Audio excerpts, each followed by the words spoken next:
Welcome to another In Wheel Time podcast, a 30-minute mini version of the In Wheel Time car show that airs live every Saturday morning. This is your place for all things automotive, the award-winning In Wheel Time car talk show. Coming up, Blair Deffenbaugh and the SCCA. Later, Jeff has the racing calendar. Mars has This Week in Auto History, and I'll get you caught up on the stories making automotive news headlines. Howdy, along with Mike out of this world, Mars, without his headset. We always need more Jeff Zekin. And David Ainsley, our chief engineer. I'm Don Armstrong. Glad that you could join us on this Saturday for our live broadcast. If you're listening on a podcast, thank you very much. We appreciate it. Our live show is on every Saturday from 10 until noon Central Time. Yep. Fellow by the name of Blair Deffenbaugh is the SCCA spokesperson. Blair, good morning. Good morning. How are you gentlemen doing today? Well, we're doing very well, thank you. And are you at an SCCA event? I see you're in a car. I am kind of part-time in this just a little bit at an autocross event. Welcome to the back of my wife's car. It's the back of the wife's car. Huh. Yeah. Well, so the back seat has another purpose at this point in there life. you go. That's not what I was thinking. It's going to work. It works well for a lot of things, and we're about to find out what else it works There good you for. go. That's it. So, now I'm a Corvette guy. Now I don't know as if I've ever been to an SCCA event with the Corvette, which certainly not the current one. But there are events for Corvettes only. But I have to tell you that the SCCA events are pretty attractive to me because now I can see other people that really like to get out there and race through the cones for time without banging up my car and ruining my car. And I can ruin it as much as I want to. Of course. Yeah, depending on what all I've got going on. You keep pointing at something. No, you're good. Okay. I have to tell you, I'm attracted to it, but I don't know too many people that are in SCCA locally, and I know that they are. But there seems to be some sort of a disjoint here when it comes to promoting, advertising SCCA events. So, where are you currently? Currently, I'm in Sylva, North Carolina. We're near. I live near Asheville. Okay. SCCA is actually based in Topeka, Kansas, though. Okay. And and you're in NASCAR country, and I assume that you do some NASCAR events once in a while, maybe a road trip there or something. I like to keep my motorsports interest spread pretty wide, even though I do work for SCCA. But at SCCA as a club, we don't do any kind of we don't do any oval track or anything like that. Right. We're doing all sorts of road racing, all sorts of autocrossing. Well, you know what we do. Yeah. Yes, and that there are some road racing events that are actual at designated road racing tracks. Like that, there's one that's south of Houston here that's very popular for road racing. Popular. Yeah, and you're probably familiar with it. Oh yeah, absolutely. Yeah, MSR Houston is a good, but that's a wonderful racetrack. Right, but you also do parking lot events. We do. We do. Well, I don't. Watch out now. Yeah, I mean there are different names for them, but for me they're a parking lot event. But I don't want to make it sound like it's something less than what it really is, because that's my first event was a parking lot event through the cones, and let me tell you something. It could be very challenging. Depends on how it's set up. Autocross is a beautiful place to start. I always say speed is low and confidence is high. And so when you're running around those cones, a Corvette is going to be doing, most sort of regional style courses. You're going to be doing 60 miles an hour, maybe topped out. But boy, howdy, let me tell you, that car is on edge and it's fun to drive. It really is. Autocross is a beautiful way to get started driving. And you're really thankful for the course workers because you knock down more cones than you leave up, at least at the beginning. That's right. Yeah. Well, I try to keep that from happening, but you're right. It does happen from time to time. It does happen. And the one that I started with was a first gear only course. And that's a great place to start because you're not. You're throwing that car around. Yeah, and you don't have to worry about shifting it because you're not going to get it up that high of speed. But it's a timed event, so you're out there by yourself. Yeah, SCCA has, not to get too spokesperson-y, which, by the way, don't tell my boss you called me that, because I don't know if that's part of my job description or not. But we have a little over 2,000 events a year, from California to you guys to the East Coast where I am. We've got anything from, I mean, that's kind of the beauty of the thing, is if you want to get started in competition timed driving, autocross is a beautiful place to start. If you want to go on track, not against the clock, we've got Track Night in America. If you want to go on track against the clock, we've got a great time trials program that runs, nationally. SCCA has all sorts of places to get started. We even have, I'm interested to know if you guys know what road rally is. We have a road rally program as well. I know you're going to tell us about the road rally program, aren't you? Yeah, I can tell you about whatever you want. I can tell you about whatever you don't Tell want me to. about the road rally program. Yeah, absolutely. Road Rally is a great program. That's kind of the joy of driving. There's a few different types of road rally, but it's all done on the street, obey the laws.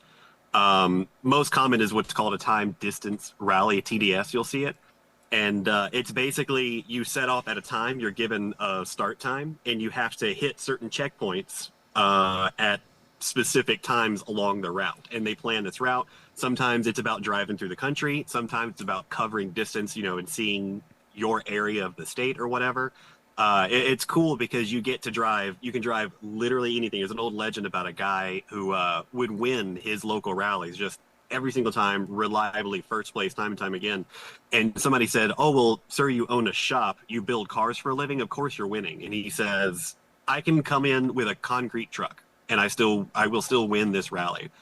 And so the next time he showed up, he borrowed his buddy's concrete truck and won the rally in that. So you can do it in quite literally anything at all, and it's a great way to just enjoy the car that you already own. It sounds like he cemented the competition. He cemented the competition. Yeah. Good, Jeff. Oh, Thank you very much. I actually have to pop off, guys. Sorry. Let me get out of here on that one. Yeah, exactly. Yeah. Sorry. How much does it cost to join the SCCA? And I assume that there's a Houston area chapter. Yeah, so SCCA is broken up into there are divisions, and then there are regions even smaller than divisions. So you're in a division. Texas is in the Southwest region, I believe, and then you're broken down into regions. And there I think there's a few different regions in Texas. There's so much land area to cover. We have a few different regions there. As far as cost, I mean, if you just want a straight up SCCA membership, you can be in for $30 a year, really. Wow. As you go through a license, if you want to go road racing, your costs go up a little bit because there's you have to go through that licensing process and get that license. I think I'm paying $100 a year, I think, everything for the membership. As much money as we spend on cars, $100 a year. You find that in the couch. You probably find that in the backseat of the car you're sitting in. Yeah. Yeah, I mean... Yeah, it's not a lot. No. It's not a lot. Yeah. So what do you get for the $30 a year? You get a magazine? You get information? How does that work? We have a number of partners. We've got a whole bunch of partners that we work with that extend certain discounts to you. Everything from rental car companies to Summit. Summit has a discount program with us as well for SCCA members. You get cheaper access to a lot of the events. So what you'll find as you go to, we've been talking about autocross. If you go to autocross regions, they will have a member price and a non-member price, and you'll pay the lower member price. Yeah. You get access to any of our events, whether it's road racing or not. We're heading into what we call a championship season, where our road racing, our autocross, and our time trials program all have national championship events. And with your membership, you can get into any of those and watch the action. Perfect.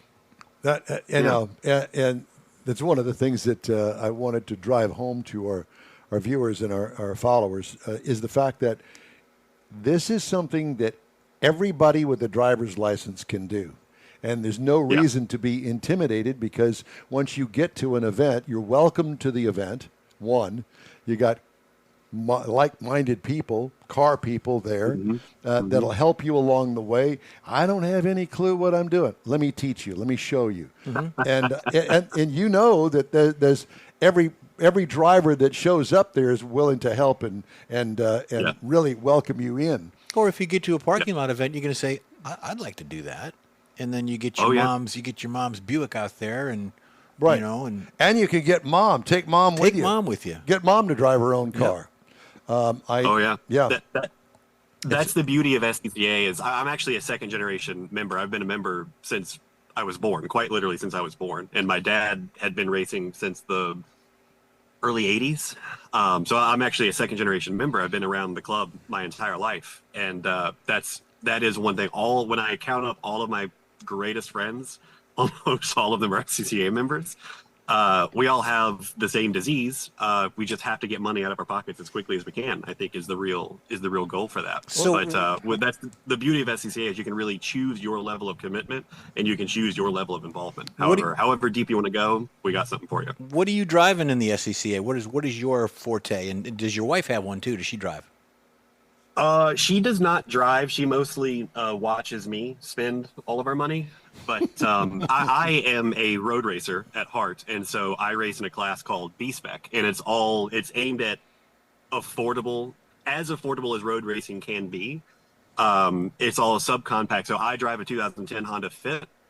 The B-Spec class is comprised of Honda Fit, Toyota Yaris, Chevy Sonic, base model Mini, Fiat 500, all those sort of small subcompacts. And we have a pretty modest bolt-on list of parts.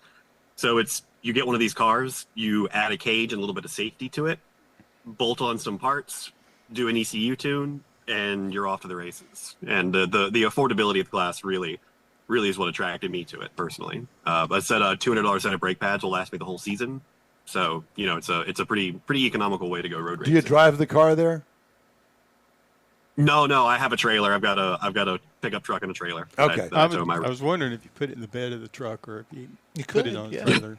Well, you could, yeah. Depends on the size of the truck. No, but I like the idea of the smaller vehicle because they've got to be a blast to drive. I mean, it's like driving go-karts, I would think. It's so fun to drive. The bolt-on list that we're allowed, it's a spec series or spec class, and so we have a set of parts that we're allowed to bolt onto the car. Everybody pretty much uses the same parts. We all use a Bilstein B14 coilover kit, so we're all on the exact same suspension. We're on the exact same tire. The only time it really differs is your choice of brakes, and I personally have a rear sway bar on my car and no front sway bar on the front. And so some other people make some different choices around that. But it wakes the car up in a way. People look at you funny when you tell them you race a Honda Fit. But between the sway bar and the coilover kit and the tune and the exhaust work and the intake work, it wakes the car up. It's so fun to drive.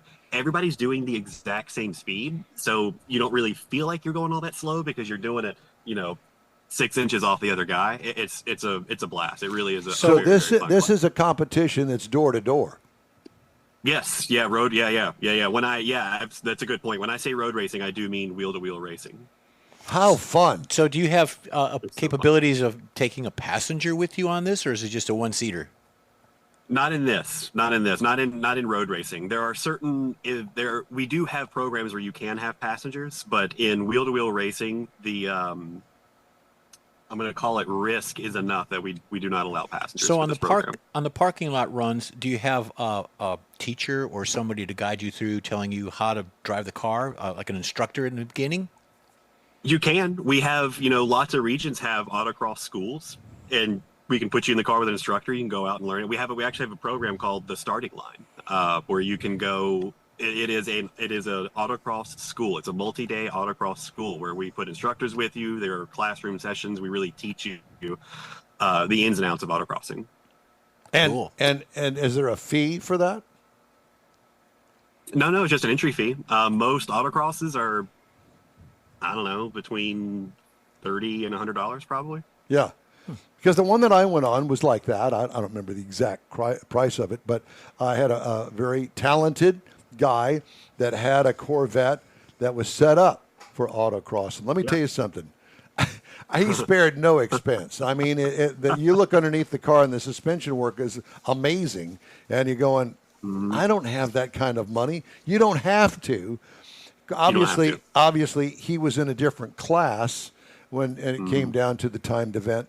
But it was an eye-opener with him sitting next to me and teaching me where to make the exits of the turns, how to make the apex, all of the things that go into getting through the course quicker without knocking down half the cones. It's incredible. We call them aliens when they are proper. When you go to our championship event for solo is autocross, is coming up in Lincoln, Nebraska in September. I think I get on a plane in 2 weeks now, something like that. There are people out there who make a car do something. I've been doing this all my life. Even I cannot believe some of the stuff that they're doing, and we call them aliens because the way they can process the information coming in with such a quickness and make the car react and then make the car do what they want it to do. It's incredible to watch. Yeah, it's the whole seat of the pants thing. You can feel it in your butt when it's right. Yeah. It's right, and it takes a little time to learn that, to be able to pick it up. Have the senses go down there, and you're thinking, oh, that doesn't feel right, and you do it the next time, and you make a little correction. You do it a little bit better, and you think, yeah, I'm in the right direction, and that's what you're talking about. Yeah, absolutely. Yeah, absolutely. Yeah. Man, it sounds. I go back to that that parking lot race, for lack of a better term, and I go back to that. I'll never forget it. It was a one-weekend thing, and it was over at the parking lot at the Budweiser Brewery here in town. Oh, yeah. And it had brand new asphalt, and somebody spent a ton of money on cones. And we used the whole parking lot. There were no curb stops in it. Yeah, obviously, there were parking spaces, but that forget all that. We got out there, got lined up, and you start talking to people. And, hey, I've never done this before. And you know somebody that can help me? Oh, yeah, go talk to Bob. And so go talk to Bob. Oh, yeah, sure. I'll ride along with you. I'll help you out. There's always somebody there to help you out. The fee was nominal. Yeah. It really didn't cost that much. You sign a little waiver, and off you go. Had a blast. Yeah. An absolute blast. It's so much fun, and that's why I say autocross is such a good way to get started, because the commitment level is super low. Take your car, however it is, as long as it's got brakes and it's safe. Take your car, pay. The entry fees are typically really, really low, and you can try it out. Oftentimes you can enter a single day event. So if you don't want to commit your entire weekend to it, go out there for a Saturday. Go out there for a Sunday. We have regions who are starting to have events in half-day formats as well. So if you have Sunday morning but you don't have Sunday afternoon, you can go and do it. You can check it out, and you can learn a lot about yourself. You can learn a lot about your car. And it's a fascinating thing. I'll tell you. There are probably a lot of people that are watching or listening to this, following this, and going, well, I don't want to tear up my car. Well, really, you don't tear up your car. Oh, I don't want to tear up the tires. You're not going to do that. You're not going to do that. And that's where autocross comes in. It's not only is it low commitment and low barrier to entry, cheap to get into. The speeds are too low for you to tear the car up in any real way. Yeah. You'll get a little bit of wear here and there, but it's just not much. You're not going to hurt the car at all. Just go rent one. Blair, Blair, I'm not going to say that out loud. Yeah, Blair, we certainly appreciate you taking the time to get us all indoctrinated in SCCA. Oh yeah. Let's stay 100%. In touch. You got a big event you're going to go to. Let's call in and have a conversation about it. Yeah, I'd love that. That'd be great. All right. Blair, again, thanks so much. Blair Deffenbaugh with SCCA. Thank you, sir. Just ahead, Thank you. Jeff has the racing calendar. Yeah. And Mars has This Week in Auto History, and I'll bring you some of the stories making headlines this week in the automotive world. The In-Wheel Time Car Talk Show is back in just a flash. The Tex-Mex dining experience is defined by Lupi Tortilla, your destination for Texas's best beef fajitas and frozen margaritas. Since 1983, Lupi Tortilla has served authentic and time-tested recipes made with the freshest ingredients. Atmosphere is part of the award-winning experience at Lupi Tortilla, all developed in a little house near Highway 6 and I-10 in West Houston. Visit any of the Lupi Tortillas and you'll see the same attention to detail in each and every location. Start your Lupi experience with queso flammeado and guacamole, along with a classic frozen margarita. Dine on famous Lupi beef and chicken fajitas, or pepper shrimp brochette, or a fish or vegetarian entree, and finish with a scrumptious flan for dessert. Find Lupi Tortilla in Houston, College Station, Beaumont, Austin, San Antonio, and Dallas-Fort Worth. There's a Texas location near you. The recipes are authentic and time-tested. The ingredients always fresh. Lupi Tortilla, he's pretty good. Apple or Android, In Wheel Time podcast can be found everywhere, on the stream and through downloads. Whether you're on the road or at home and jonesing for a different kind of car talk show, give In Wheel Time a try. Honest new car reviews, fun, informative interviews with real car people, weekly automotive news, features like Jeff's Car Culture and Mike's Driving Destinations, all on In Wheel Time. Check us out on SiriusXM Podcasts, iHeartRadio, or while you're shopping on Amazon, through Amazon Music. InWheelTime.com has a list, and we know you love lists. Welcome back to In Wheel Time. You're invited to join our live broadcast every Saturday, 10 to noon Central, on InWheelTime.com, Facebook, and YouTube. We hope you check us out from our home base here in the Sugar Shack Studios. If you miss us, you'll be able to hear the paint dry on your favorite podcast channel. And by the way, while we're doing a little promo there, I might as well tell everybody and spill the beans that... Spill it. We're going to do a best-of show in a couple of weeks. While we move from the current location to a temporary location out at the Hemi Hideout. John Hovis has allowed us to, I don't know why, to come out to the Hemi Hideout to do the show from there.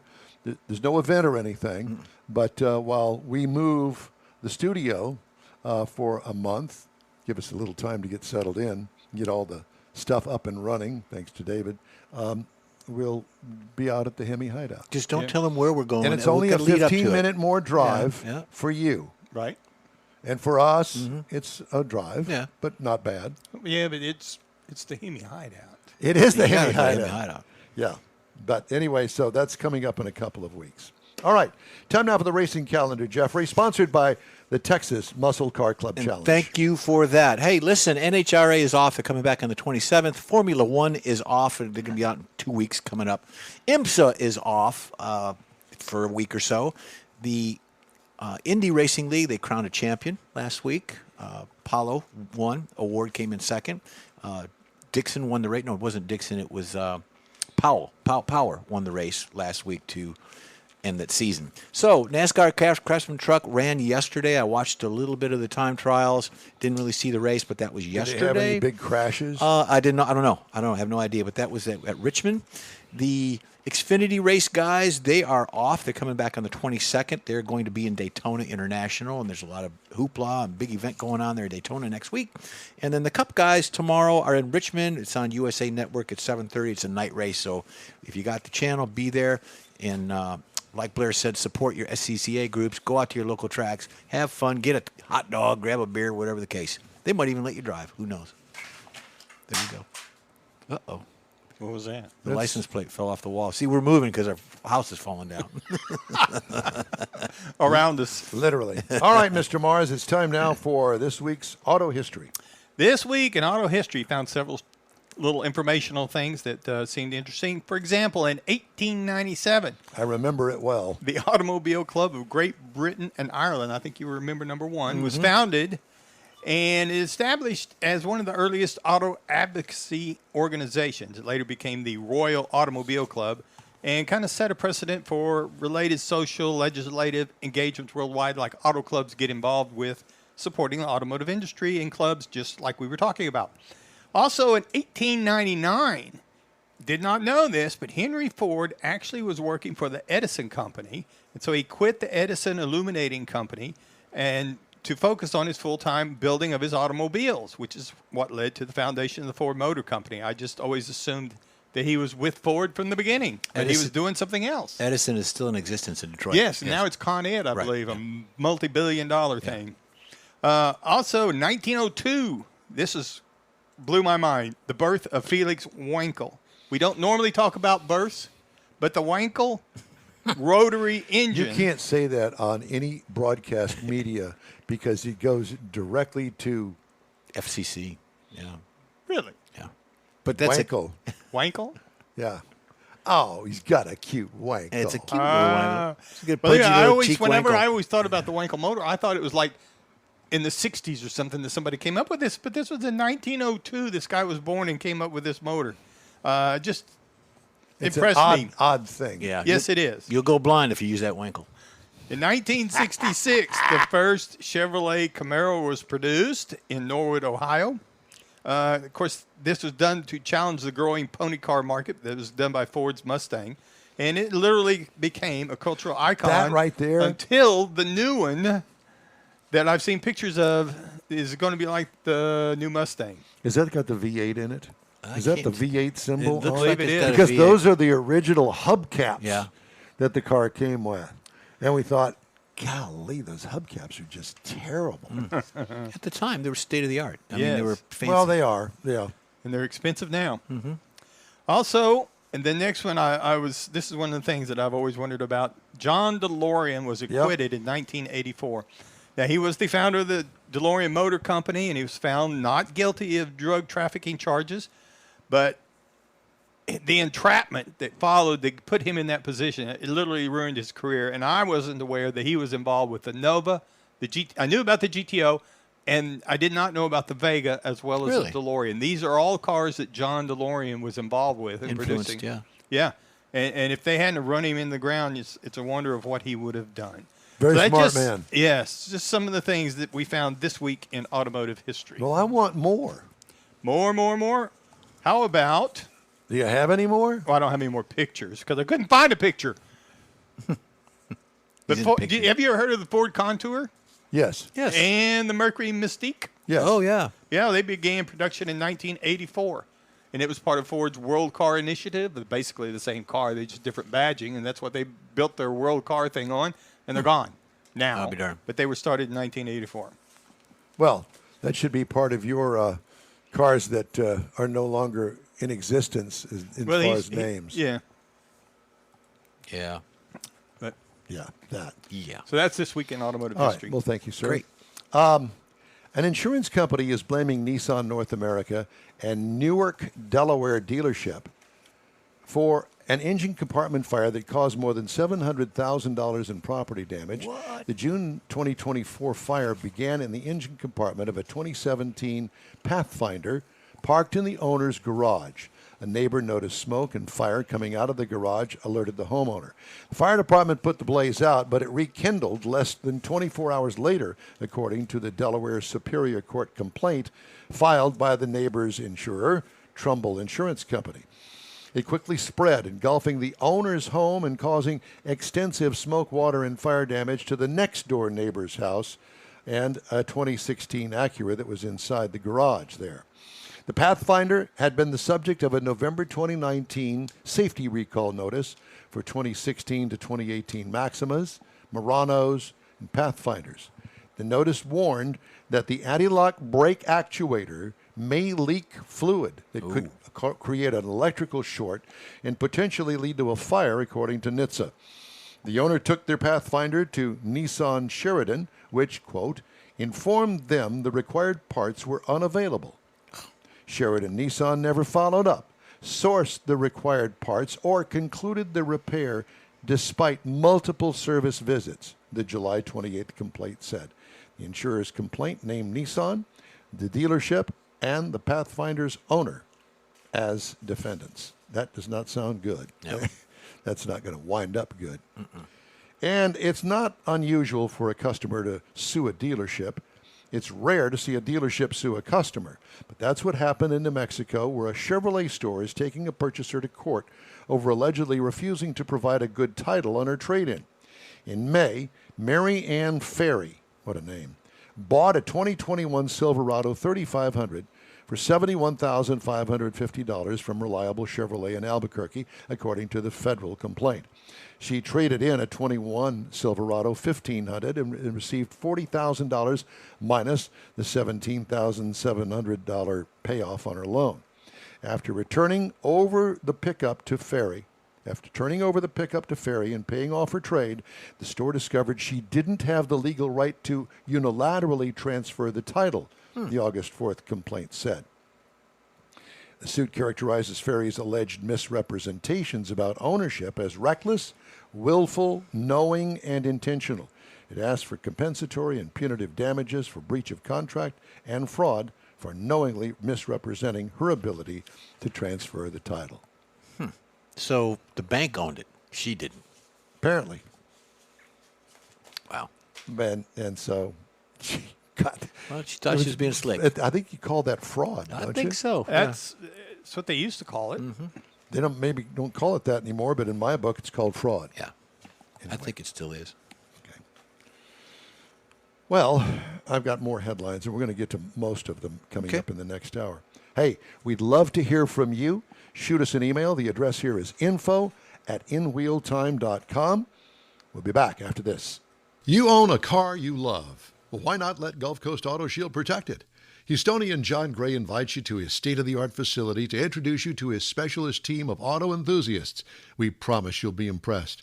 Whether you're looking to massage your original paint to a like-new appearance, apply a ceramic coating, install a paint protection film, nano-ceramic window tint, or new windshield protection called ExoShield, Gulf Coast Auto Shield is where Houston's car people go. Curbed your wheels? Instead of buying new, why not have them repaired? How about a professionally installed radar detector? Gulf Coast Auto Shield does that too. Get a peek inside the shop and look at the services offered by getting online and heading to gcautoshield.com. Better yet, stop by their facility at 11275 South Sam Houston Tollway, just south of the Southwest Freeway, and get a personal tour. Gulf Coast Auto Shield is your place to go for all things exterior. Call them today, 832-930-5655 or gcautoshield.com. The award-winning In-Wheel Time Car Talk Show now reaches 5.3 million folks each year. Check us out on InWheelTime.com, the Odyssey radio app, YouTube, Facebook, and just about every other entertainment source out there, including our live broadcast every Saturday, 10 to noon Central Time. The In-Wheel Time Car Talk Show has informative automotive guest interviews, new car reviews, along with popular features including Jeff's Car Culture, the latest new cars, cruise-ins, and racing dates. It's InWheelTime.com. Join us. That's it for this podcast episode of the In-Wheel Time Car Show. I'm Don Armstrong, inviting you to join us for our live show every Saturday morning on Facebook, YouTube, Twitch, and our InWheelTime.com website. Podcasts are available on Apple Podcasts, Spotify, Stitcher, iHeart Podcast, Podcast Addict, TuneIn, Pandora, and Amazon Music. Keep listening, and we'll see you soon.